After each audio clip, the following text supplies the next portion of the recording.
जितु नोंथाङा दिनै हरखाब बेबायदि खौरांगिरि मेल लेंबाय मानि थाखाय थांनाय 14 मार्चआवहाय जितुनिखि ख्रिस्टान क'र्डिनेशन जों आरो तृणमूल कंग्रेसजों एखेलगे जोङो बेवहाय मास गेदारिं जादों होननानै आङो जितुनिखि बुंनायमोन आं एक्चुअली बेखौ बे बुस्थुआ ओरैबायदि जादोंमोन माने बेवहाय जों जास्ट मास गेदारिंखौ नुनानै माबाखौ नुनानै आं पलिटिकल डायलगसोमोन ओमफ्राय बिनि उनावहाय आंनो बारा बुरजा मानसिनि शेयार खालामबाय आं साब्रै साबा मानसिनि शेयार खालामदोंमोन बे साब्रै साबा मानसिनिफ्राय शेयार खालामनानै बोरैबा बुस्थुआ भाइरेल जालांबाय मा भिडिअ शेयार खालामदोंमोन भिडिअआ ओरैबायदिमोन दा बेवहाय जों ख्रिस्टान क'र्डिनेशनजोंहाय ओमफ्राय तृणमूल कंग्रेसजों एखेलगे लोगो नांनानै जोङो बिजेपिखौ होखारनो थाखाय आसामनिफ्राय बिजेपिखौ होखारनो थाखाय बिजेपि गामि रुट करिम বা বিজেপি গামী অসমৰ পৰা খেদি পঠিয়াম বুলি মই যিটো ভিডিঅ' এটা বনাই পিনি মই আমাৰ লগৰীয়াৰ ভিতৰত মই শ্বেয়াৰ কৰিছিলোঁ সেইটো বস্তুটো মোৰ ভুল হৈছে আৰু মই তেনেকৈ ভাবা নাছিলোঁ মই জাষ্ট 4-5জন মানুহহে মই পঠিয়াইছিলোঁ এইটো বস্তু ভাইৰেল হৈ গ'ল কেনেকৈ সেইটোৱে এতিয়া মই খ্ৰীষ্টান কৰ্ডিনেশ্যনক আৰু সমূহ খ্ৰীষ্টানক মই এতিয়া সৰি বুলি ক'ব খুজিছোঁ মই এই কিবাৰ কাৰণে মোক মই সৰি খুজিছোঁ আৰু স্পষ্ট কৰি দিব নেকি আপুনি যে খ্ৰীষ্টান কৰ্ডিনেশ্যন কমিটি আৰু টিএমচি বুজাবুজি কিবা আছে নাই এইটোতো আমাৰ টিএমচি আৰু এইটোতো এটা পলিটিকেল অৰ্গেনাইজেশ্যন হৈ গ'ল আৰু সেইটো এটা ৰিলিজিয়াছ কিবা হৈ গ'ল ইয়াৰ লগতে আমাৰ একো তেনেকুৱা সম্পৰ্ক নাই জাষ্ট আমি জাষ্ট পলিটিকেল বেনিফিটৰ কাৰণেহে আমি টেংকিৰ ওপৰত উঠি পিনি জাষ্ট স্নেপ লৈছিলোঁ সেইটোকে ইমান ডাঙৰ ভাইৰেল হৈ গ'ল সেইটো আমি তেনেকুৱা ভাবা নাছিলোঁ আমাৰ তৃণমূলৰ লগতো আমাৰ তেনেকুৱা নাই কিন্তু মোৰ পাৰ্চনেলি মই তৃণমূলৰ প্ৰেচিডেণ্ট হিচাপে মই যেনিবা পলিটিকেল বেনিফিটৰ কাৰণে মই এইটো বস্তুটো কৰিছিলোঁ আৰু সেইটোকে ইমান তেনেকুৱা হৈ যাব মই ভাবা নাছিলোঁ যোৱা 14/3/2024 চনত যিটো খ্ৰীষ্টান কৰ্ডিনেশ্যন কমিটি আৰু আমাৰ তৃণমূল কংগ্ৰেছৰ ইয়াত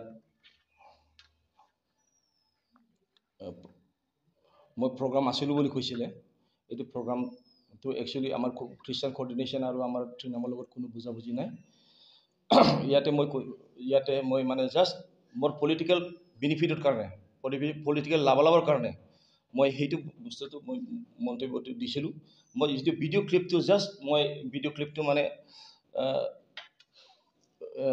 টেংকিৰ ওপৰত উঠি পিনি মই জাষ্ট ভিডিঅ' ক্লিপ কৰিছিলোঁ এই ভিডিঅ' ক্লিপ কৰি পিনি মই জাষ্ট 5জনমান মানুহক শ্বেয়াৰ কৰিছিলোঁ 5জনমান মানুহক শ্বেয়াৰ কৰাৰ পাছত এইটো বস্তুটো এনেকুৱা ভাইৰেল হৈ যাব মই ভাবা নাছিলোঁ এইটো বস্তুটো ভাইৰেল হৈ গ'ল কিন্তু আমাৰ খ্ৰীষ্টান কৰ্ডিনেশ্যনৰ লগত আমাৰ তৃণমূলৰ লগত কোনো তেনেকুৱা সম্পৰ্ক আমাৰ নাই মই জাষ্ট মোৰ পলিটিকেল বেনিফিটৰ কাৰণে মই সেইটো বস্তুটো মই ভিডিঅ'টো এইটো বনাইছিলোঁ আৰু এইটোতে এনেকুৱা ভাইৰেল হৈ যাব তাৰপাছত আৰু আকৌ এইটো বিজেপিক ৰুট কৰা বিজেপিক অসমৰ খেদি পঠিওৱা এইটো কথা কোৱাটো মোৰ ভুল হৈছে এইটো মই জাষ্ট মোৰ তৃণমূলৰ বা মোৰ পলিটিকেল বেনিফিটৰ কাৰণে মই কৰিছিলোঁ এইটো বস্তুটো মোৰ ভুল হৈছে তাৰ কাৰণে মই সমূহ খ্ৰীষ্টান এছ'চিয়েশ্যন আৰু খ্ৰীষ্টান কৰ্ডিনেশ্যন কমিটি আৰু সমূহ ৰাইজক মই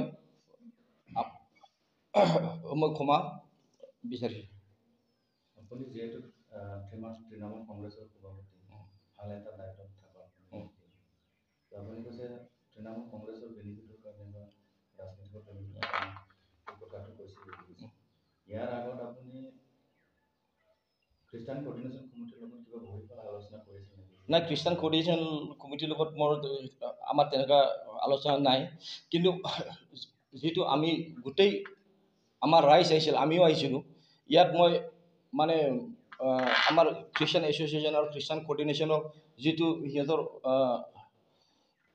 আয়োজন কৰাটো আমি ভাল লাগি পিনি ভাল দেখা পাই পিনি এইটো বস্তুটো মই চিন্তা কৰিলোঁ কিন্তু মই পলিটিকেল বেনিফিটৰ কাৰণে মই সেইটো কামটো ভিডিঅ' ক্লিপ কৰি পিনি মই জাষ্ট 4-5জন মানুহ মই শ্বেয়াৰ কৰিছিলোঁ এইটো শ্বেয়াৰ কৰাটো বস্তুটো ভাইৰেল হৈ গ'ল সেইটো মোৰ ভুল হৈছে মই ভুল স্বীকাৰ কৰিছোঁ। আজিৰ সংবাদমেলটো আমি অনুষ্ঠিত কৰিছোঁ যোৱা 14 মাৰ্চত ওদালগুৰি জিলা প্ৰশাসনৰ অনুমতি সাপেক্ষে আমি ওদালগুৰি জিলা খ্ৰীষ্টান কোঅৰ্ডিনেশ্যন কমিটিয়ে এখন প্ৰাৰ্থনা সভা আয়োজন কৰিছিলোঁ আৰু এই প্ৰাৰ্থনা সভাৰ উদ্দেশ্য আছিল দেশৰ শান্তি ঐক্য আৰু পৰস্পৰৰ মাজত শান্তি সম্প্ৰীতি ৰক্ষাৰ্থে। আৰু সেই 14 তাৰিখৰ যিটো প্ৰাৰ্থনা সভা, সেই সভাত তৃণমূল কংগ্ৰেছৰ সভাপতি তেওঁ তৃণমূল কংগ্ৰেছ আৰু খ্ৰীষ্টান কোঅৰ্ডিনেশ্যন কমিটিয়ে যৌথভাৱে এই প্ৰাৰ্থনা সভা আহ্বান কৰা বুলি তেওঁ যি প্ৰচাৰ চলাইছে, সেই প্ৰচাৰ গোকাত মিছা। তেওঁলোকৰ লগত আমাৰ কোনো সম্পৰ্ক নাছিল।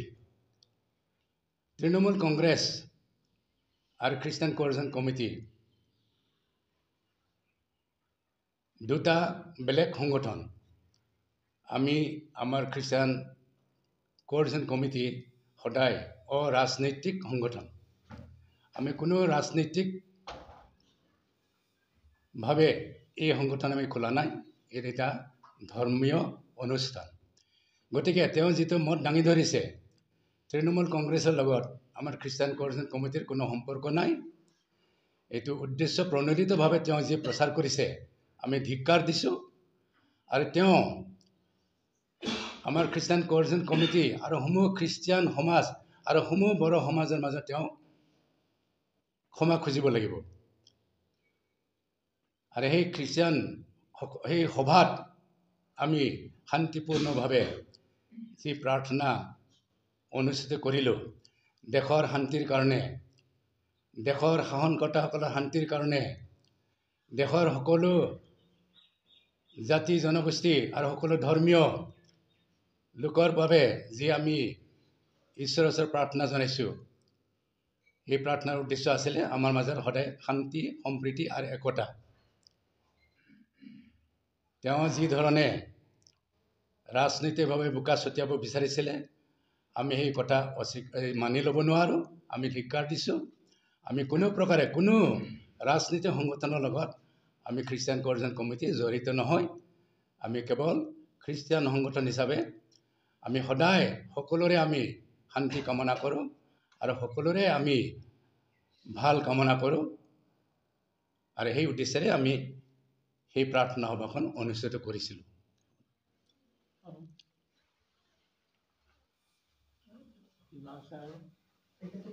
তৃণমূল কংগ্ৰেছৰ সভাপতি তেওঁ যে আজি আমাৰ খ্ৰীষ্টিয়ান কোঅৰ্ডিনেশ্যন কমিটিৰ আলোচনাত আহি ক্ষমা খুজিলে, আমি মানৱতাৰ খাতিৰত আৰু আমাৰ সমাজৰ যিটো ক্ষমাই ডাঙৰ বস্তু, সেইকাৰণে আমি তেওঁক ক্ষমা দিছোঁ। কিন্তু অদূৰ ভৱিষ্যতে যাতে তেওঁ এই ভুল আৰু কোনোদিনে নকৰে, তাৰ কাৰণে আমি তেওঁক সকীয়াই দিলোঁ আৰু সাৱধান কৰিলোঁ।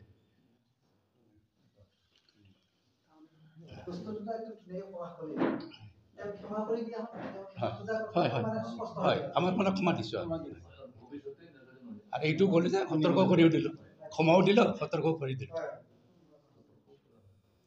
মাছ প্ৰেয়াৰ প্ৰগ্ৰামৰ আগত তৃণমূল কংগ্ৰেছৰ লগত কিবা আলোচনা তেনেকুৱা হৈছিলে নেকি? যিহেতু তেওঁ এজন ডিষ্ট্ৰিক্টৰ প্ৰেচিডেণ্ট হয়, সভাপতি হয়, ভাল এটা পদত থকা ব্যক্তি হয়, কিবা আলোচনা হৈছিলে নেকি? ধন্যবাদ। যেতিয়া আমি ওদালগুৰি জিলা প্ৰশাসনৰ ওচৰত অনুমতি বিচাৰি গৈছিলোঁ, তেতিয়া তেওঁলোকে প্ৰশাসনে আমাক সকলো কথা সুধিছিলে। আৰু আমি কৈছিলোঁ যে আমাৰ কোনো ৰাজনৈতিক সংগঠনৰ কোনো জড়িত নাই। আৰু যেতিয়া তৃণমূল কংগ্ৰেছৰ সভাপতিজনে খ্ৰীষ্টিয়ান কোঅৰ্ডিনেশ্যন কমিটি আৰু আমাৰ তৃণমূল কংগ্ৰেছৰ লগত আলোচনা কৰি সভাখন অনুষ্ঠিত কৰা হৈছে বুলি কৈছে, এইটো গোকাত মিছা। আগতে আমি কোনোদিনে তৃণমূল কংগ্ৰেছৰ লগত এই কথা আলোচনা কৰা নাই। আৰু তেওঁলোকক আমি নাজানো। তেওঁলোক হৈছে ৰাজনৈতিক এটা সংগঠন। আমাৰ সংগঠনে কোনো ৰাজনৈতিক সংগঠনৰ লগত তেনেকৈ জড়িত নাই। আমি লাজ পাইছোঁ, আমি দুখিত। আৰু তেওঁ যি কথা কৈছে, বৰ্তমানৰ চৰকাৰক অসমৰ পৰা আঁতৰাই দিব লাগে বুলি কৈছে, এই কথাটো বৰ লজ্জাজনক আৰু এইটো ধিক্কাৰ দিছোঁ আমি। এই কথাটো তেওঁ ক'ব নালাগিছিলে, কিন্তু আমাৰ সমাজৰ পৰা এইটো আমি ভাল পোৱা নাই, আমি এইটো গ্ৰহণযোগ্য নহয় আমাৰ কাৰণে। গতিকে মই চৰকাৰলৈও মই অনুৰোধ জনাইছোঁ আৰু মই জনাইছোঁ প্ৰেচিডেণ্ট হিচাপত খ্ৰীষ্টান কোঅৰ্ডিনেশ্যনৰ ফালৰ পৰা কোনোদিনে আমি কোনো চৰকাৰৰ প্ৰতি বা কোনো সংগঠনৰ প্ৰতি বা ৰাজনীতি সংগঠনৰ প্ৰতি আমি তেনেকুৱা হেয় প্ৰতিপন্ন আমি হ'ব ইচ্ছা নকৰোঁ, বা আমি তেওঁলোকক আমি হেয় প্ৰতিপন্ন নকৰোঁ, বা আমি কোনো ৰাজনৈতিক দলৰ লগত পৰোক্ষভাৱে আমি তেনেকৈ জড়িত নহওঁ। ব্যক্তি হিচাপে আমি থাকিলেও কিন্তু সংগঠন হিচাপে আমি কোনো ৰাজনৈতিক দলৰ লগত জড়িত নাই। আৰু আমি বিজেপি যে হাতায়ো কৰিব লাগে অসমৰ পৰা, এই কথাটো আমি একমত নহওঁ। অনা খ্ৰীষ্টান ধৰ্মীয় ৰাইজে কিবা এটা ভাবিব পাৰে, এই ক্ষেত্ৰত আপোনালোকৰ স্পষ্টীকৰণ। আমি হৈছে এতিয়া খ্ৰীষ্টান সংগঠন, ওদালগুৰি জিলাৰ আমি খ্ৰীষ্টান কোঅৰ্ডিনেশ্যন কমিটিয়ে বিভিন্ন ডিনমিনেশ্যনৰ বিভিন্ন জনগোষ্ঠীৰ আছে। তাৰে ভিতৰত আকৌ আমাৰ অনা খ্ৰীষ্টান মানুহো বহুত আছে, সমাজ আছে। গতিকে যিসকলে এই ভিডিঅ' ভাইৰেলৰ পিছত যদি আমাৰ প্ৰতি কিবা চিন্তা ভাৱনা কৰিছিলে বা বেয়া ভাৱ ৰাখিছিলে, মই অনুৰোধ কৰিছোঁ সভাপতি হিচাপে, আমি যেনেকৈ কোনো ৰাজনৈতিক দল আমি বেয়া নাপাওঁ, তেনেকৈ আমি অনা খ্ৰীষ্টানবিলাককো আমি তেনেকৈ বেয়া নাপাওঁ। অনা খ্ৰীষ্টান সমাজেও জীয়াই থাকিব লাগিব, আমিও জীয়াই থাকিব লাগিব। তেওঁলোকৰ কৰ্ম তেওঁলোকে কৰিব, আমাৰ কৰ্ম আমি কৰি যাম। আমি তেওঁলোকৰ প্ৰতি আমাৰ কোনো চিন্তা কৰা নাই বা বেয়া ভাৱ ৰখা নাই। অনুৰোধ কৰিছোঁ অনা খ্ৰীষ্টানসকলেও যাতে আমাৰ ওপৰত যেন এই বিষয়ত কোনো ধৰণৰ আক্ষেপ বা বেয়া ভাৱ যেন নাৰাখে।